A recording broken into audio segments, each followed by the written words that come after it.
আসসালামু আলাইকুম।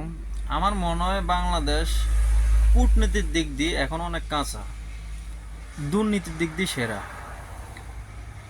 কেননা গত 17 বছর দেখলাম দুর্নীতির দিক দিয়ে বাংলাদেশ সেরা। যে যেমনি পারছে লুইটা ফাইটা নিয়ে গেছে। কথাটা কেন বলছি, হরমুজ প্রণালী দিয়ে বাংলাদেশের 6টা তেলের জাহাজ ছাড়ার, কেন কথাটা বলছি, নিউজে দেখতেছি বাংলাদেশের 6টা তেলের জাহাজ হরমুজ প্রণালী দিয়ে ছাড়ার অনুমতি পাইছে, কিন্তু আসছে মাত্র একটা, আর 5টা এখনও আনে নাই।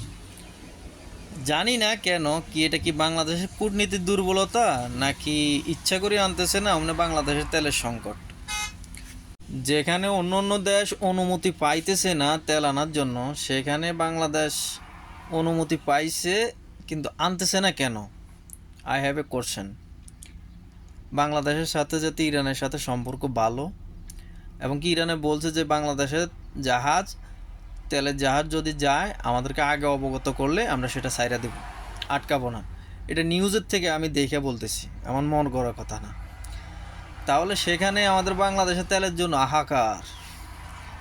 তাইলে এই কারণে বলতেছি বাংলাদেশের কূটনীতি যে বিভিন্ন দেশের লগে, এই জিনিসটা দুর্বল না? এখানে অনেক কাঁচা না?